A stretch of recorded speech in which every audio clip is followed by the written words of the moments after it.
Before the sun could rise, 50 Burkina soldiers were already gone. Not from disease, not from natural disaster, but from a brutal surgical military strike. No warning, no time to defend, just silence. And then fire. And yet what followed was not collapse, but a call to arms unlike anything the African continent has seen in generations. Welcome to Heroic Africa. Today we are not telling you about a protest or a speech. We are witnessing the birth of a doctrine, a warning, a retaliation. President Ibrahim Traoré, the 36-year-old captain turned head of state, stood at the funeral of his fallen men, not just as a leader but as a brother in arms. And instead of bowing his head to Western condolences, he raised his fist. Then quietly, something extraordinary began. Drone missiles are now being built inside Burkina Faso. Russian special forces have landed. And across the plains of West Africa, the people are no longer waiting for protection. They are becoming it. So let me ask you, if 50 of your sons were taken from you by forces cloaked in silence and denial, what would you do? This isn't about revenge. This is about survival, about dignity. And for the first time in decades, the world is seeing a new kind of African leadership, one that refuses to kneel and one that prepares to strike not just with weapons, but with unity, technology, and national spirit. Stay with us as we uncover the full story behind what may become a turning point in African history. Subscribe if you believe the truth matters more than the headlines. Share if you stand with President Ibrahim Traoré and the right of every nation to defend itself from the shadows. It began with a stillness too perfect to trust.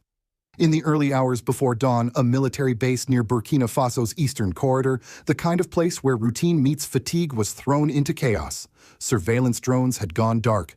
Communications were silent. Guards on night patrol saw nothing, heard nothing until the air exploded. The attack was fast, merciless, and left no chance to fight back. Over 50 Burkina soldiers were killed in what analysts now call one of the most precise ambushes in Sahel military history. Bodies were scattered across concrete and dirt. Reinforcements jammed by signal interference arrived too late. And yet, the horror of the event was not just in its brutality, but in its timing. Just days earlier, a high-level delegation from the United States had visited Burkina Faso. The purpose to invite President Ibrahim Traoré to Washington, D.C. to receive an achievement award in recognition of his government's leadership in development and anti-terrorism. But Traoré refused. No press conference, no polite decline, just a flat rejection delivered with the kind of conviction that leaves no room for negotiation. The same week, an American-backed NGO arrived in Ouagadougou seeking a closed-door meeting with the presidency. They were turned away at the gate. The president would not meet them. No photo ops, no speeches, no smiles. And then, the ambush. To many inside Burkina Faso, this was not coincidence. To the public, this was retaliation, not by Traoré, but against him. Within hours of the news breaking, whispers became shouts. Was this punishment for refusing to play ball with the West State media? Didn't name names. The official investigation remains open, but the streets had already reached their conclusion. Posters of the 50 fallen were plastered on city walls. Radio hosts wept live on air. And in Ouagadougou's central square, thousands of citizens gathered, fists in the air, chanting not just in grief, but in defiance. Schools closed, flags were lowered, and the president, often elusive, careful, calculating, appeared before the nation not from a podium, but in uniform. There was no speech, only silence. And then a single sentence, never again. Behind-the-scenes preparations began. In a forgotten corner of the capital, an old repair facility once used to maintain civilian transport vehicles was sealed off from the public. Engineers, mostly in their 20s, were brought in under tight surveillance. The building was stripped of its old equipment. And then, like the turning of a page, a new purpose emerged. The site became a military manufacturing hub, discreet, indigenous, controlled entirely by Burkina forces. And what they were building was no secret drones. Attack drones, surveillance drones, counterintelligence drones, not imported, not donated, built from scratch, designed not only to monitor borders, but to strike when necessary. In the weeks following the funeral, 5 drone squadrons were placed under active development. One of them, codenamed Kugri 1, is already operational, flying silent loops over the vulnerable northern border with sensors equipped for night surveillance and AI-guided targeting. The message to the world: we are no longer waiting for help, we are building it. And Traoré was not doing it alone. 48 hours after the funeral, Russian special forces landed quietly in Ouagadougou. They didn't arrive with cameras. They didn't post on social media. They went straight to work, training, coordinating, and simulating drone warfare scenarios with Burkina troops. It wasn't an occupation. It wasn't charity. It was something more dangerous, an alliance. Sources close to the military say that what's unfolding is not just a tactical reaction. It's the first phase of a new national doctrine, one rooted in self-defense, but loaded with the symbolism of sovereignty. And the soldiers, you'd think the loss of 50 comrades would demoralize a national army. Instead, enlistment spiked. Young men from Kaya, young women from Bobo Dioulasso farmers' teachers, even university dropouts began registering in record numbers. But the most striking development wasn't on the battlefield. It was in the hearts of civilians. Parents brought their children to military parades not to fear war, but to honor sacrifice. Local chiefs donated land for training grounds. Fishermen offered boats for border patrol. Even spiritual leaders, from Muslim imams to Christian pastors and traditional griots, held united ceremonies of protection and remembrance. Something was shifting. This was no longer about one attack or one president. This was about a nation waking up to the reality of a world that punishes defiance and deciding collectively that it would rather be punished than be passive. The retaliation doctrine. In most countries, retaliation means a press statement, maybe a border skirmish, a few arrests or sanctions. But in Burkina Faso under President Ibrahim Traoré, retaliation has taken on an entirely new meaning. It started quietly beneath the industrial hum of Ouagadougou's repurposed factories. But the speed, scale, and spirit behind what followed stunned even longtime observers of West African politics. Inside what was once a repair center, now reborn as a drone laboratory, military engineers, some barely out of university, began working in shifts. Blueprints were drawn for unmanned aerial systems. Circuits were soldered, targeting software tested. Each drone wasn't just a machine, it was a message. We will never be caught off guard again. Traoré didn't import these drones. He didn't ask NATO for training. Instead, he called upon Russian specialists, not mercenaries, but advisors. They arrived in silence, not with contracts, but with combat experience. Their goal was not to fight for Burkina Faso, but to train Burkina Faso to fight for itself. Together, they drafted a sweeping plan, now known internally as Operation Culpelgo. It wasn't just a military operation. It was a national transformation strategy with 3 pillars: civilian preparedness, border technological fortification, strategic domestic arms production. Traoré redirected $300 million from international aid budgets and reallocated them into domestic military innovation.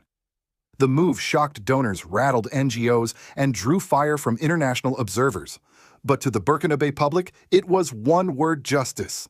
Across the hills of Kaya and the riverbanks of Fada-Ngourma, something unexpected began to happen. The sound of hammers replaced sermons. Blacksmiths returned to forges not to build plows, but symbolic blades of protection. Hunters offered terrain knowledge for defense patrols. Women's cooperatives stitched new uniforms from traditional fabrics. In towns and villages, community defense councils emerged, blending ancient war customs with modern surveillance. Traditional warriors, once sidelined by colonial shame, now led marches again. But this time, not to fight neighbors. They marched to protect their nation from foreign destabilization. Students planted freedom trees, one for each of the 50 fallen soldiers. Musicians turned the cries of widows into protest anthems. Murals bloomed on walls, Traoré with tearful eyes. Children saluting drone squadrons, maps of the Sahel ringed with fire. This wasn't blind rage. It was calculated readiness. Traoré's next move was strategic. He ordered the creation of national preparedness centers in all 13 regions of the country, not barracks, but civilian academies.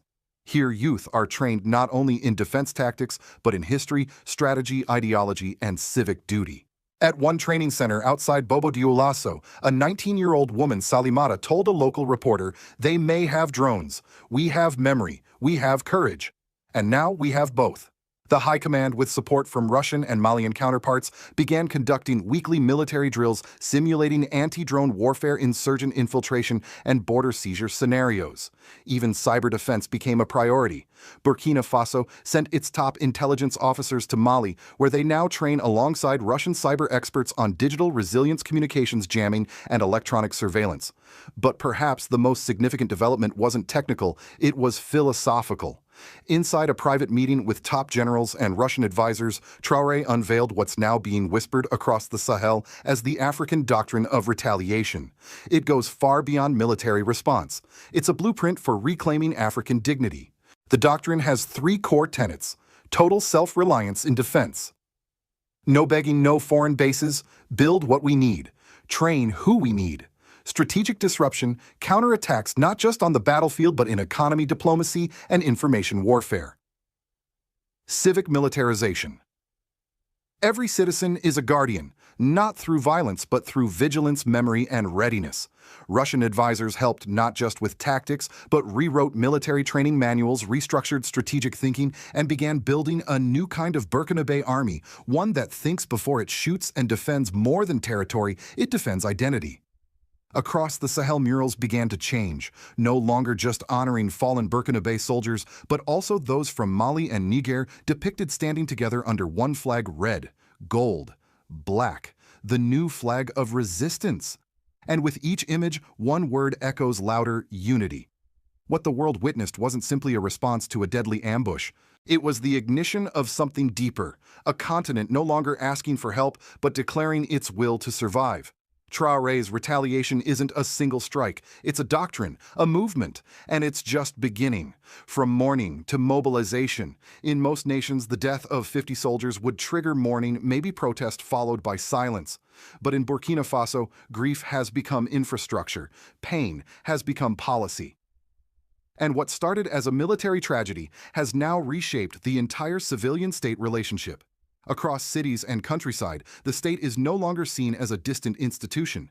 It is now a living organism, one that breathes through its people. In marketplaces once filled only with trade and chatter, bulletin boards now host defense schedules. In mosques and churches, the sermon topics have shifted less about salvation, more about sovereignty. Local elders, once respected for their age, now wield influence for something else: strategic knowledge. Neighborhoods have formed civilian watch units, unarmed, unpaid, and highly organized.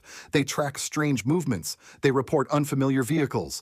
They rehearse evacuation routes and defense positions with a precision that used to belong only to soldiers. One village near the border of Niger has even developed a system of coded drumbeats, an ancient practice revived for modern defense alert. Meanwhile, inside Burkina Faso's education system, change has accelerated. Schools no longer teach only arithmetic and language. They now include civic sovereignty, education, why African borders were drawn, what foreign debt really means, how media narratives are shaped and sold. Students as young as 10 can now identify NATO bases on a map. At 14, they debate the pros and cons of non-alignment. By 16, they write essays not just on the history of colonization, but on the future of Pan-Africanism. This isn't indoctrination. This is self-defense through awareness. President Ibrahim Traoré calls it mental decolonization, and the results are undeniable. Polls taken by independent journalists show a record-breaking 87% public approval for the government's military and civilian coordination. In a region where coups, corruption, and collapse have often been the norm, Burkina Faso now feels organized. But this rising unity has come with significant political consequences. Traoré's government has taken bold steps once considered untouchable: suspension of foreign NGO operations that cannot prove financial transparency, review of all foreign infrastructure contracts, particularly in mining and telecom, nationalization of key industries, especially those related to energy and defense supply chains. The most symbolic move came quietly, but sent shockwaves through the halls of global diplomacy. Traoré ordered a full audit of Burkina Faso's central banking relationships, including agreements tied to the CFA franc. For decades, this currency system has tethered West African economies to the French treasury. Now that tether is being cut. Working with Mali and Niger, Burkina Faso has formally proposed a new regional currency backed not by euros, but by gold reserves and local production output. Inside government circles, they call it the Sahel Standard. If successful, it would mark the first post-colonial currency in Francophone West Africa free from French oversight. But perhaps the most radical shift isn't economic, it's psychological. Citizens no longer view politics as a spectator sport. In town hall meetings, they don't ask, "What will the president do?" They ask, "What role will I play?" Traoré's cabinet, once filled with party elites, now includes veterans, teachers, community organizers, and engineers. Appointments are no longer based on party loyalty, but on service record and community respect. This transformation has sparked something rare in African politics: trust. Not blind loyalty, but active, deliberate trust built on actions, not promises. A woman in Dori, interviewed by an independent Pan-African outlet, put it this way: "We don't follow Traoré because he's strong. We follow him because he's among us. He didn't bring change from above. He pulled it out of us." This collective empowerment is changing how opposition works too. In the past, dissent often came from foreign-funded think tanks or disconnected party leaders. Today, the loudest critiques come from within, from youth groups demanding faster reforms, from women's cooperatives requesting more say in border defense, from artists pushing for media independence. And Traoré doesn't silence them, he invites them in. This is no longer a government for the people. It is increasingly a government by the people. But such change does not come without risk. Western institutions are watching closely. Some see a maverick, others see a threat. International grants are quietly being suspended. French media outlets run daily stories questioning Traoré's mental health, leadership, and intentions. Calls for sanctions have begun to surface in European parliaments. Inside Burkina Faso, however, none of this seems to matter. Because for the first time in living memory, Burkinabe citizens are not waiting to be saved. They are building the future themselves, with hands that farm and defend, with minds that question and organize, and with a spirit that refuses to kneel. The world watches and worries. In Washington, the tone has shifted. What once was described as Burkina Faso's youthful leadership experiment is now labeled a potential source of regional instability. Behind closed doors, think tanks scramble to analyze what they're calling the Sahel realignment. Policy briefings warn that Ibrahim Traoré's doctrine of self-reliance could inspire other African nations to reject foreign military aid, challenge currency dependencies, and even question the legitimacy of global institutions like the IMF, World Bank, and NATO. White House aides reportedly urged African envoys to reopen dialogue with Burkina Faso, but without guarantees of sanctions being off the table. In a recent closed-door meeting, a U.S. diplomat was quoted saying Burkina Faso may become the next Cuba of Africa. At the United Nations, silence echoes louder than statements. While Russia openly praises Burkina Faso's sovereignty, moves and frames Traoré as a symbol of anti-imperialist resistance, Western powers are far more cautious. The African Union's muted response to the attack on Burkinabe soldiers has sparked outrage online. Hashtags like Dan EU Speak Up and When's Africa with Traoré trend across social media, especially among young Africans who feel abandoned by continental institutions. Meanwhile, French media has gone on the offensive. Daily editorials criticize Traoré's youth alliances and lack of democratic structure while avoiding the deeper question: why are millions of Africans standing behind him? European lawmakers have begun floating the idea of soft sanctions, trade reviews, travel restrictions, and strategic aid suspensions. But none of these seem to sway the narrative on the ground in Africa. Because while Western capitals whisper about destabilization, many in the global South see something else entirely: a model. Observers in Latin America, Southeast Asia, and even parts of Eastern Europe are watching Burkina Faso's transformation closely. What happens when a small, under-resourced nation begins to fight narrative warfare with national pride, digital resilience, and regional cooperation? China has responded with its characteristic pragmatism. Official statements remain vague, but behind the scenes, Chinese diplomats have initiated discreet talks with Burkina Faso to explore potential infrastructure partnerships, this time with more favorable terms and local ownership. It's becoming increasingly clear Traoré is not simply reacting to violence. He is resetting the rules of engagement economically, militarily, and diplomatically. And as he does, one unspoken fear is beginning to circulate through the halls of global power. What if he succeeds? The red line has been drawn.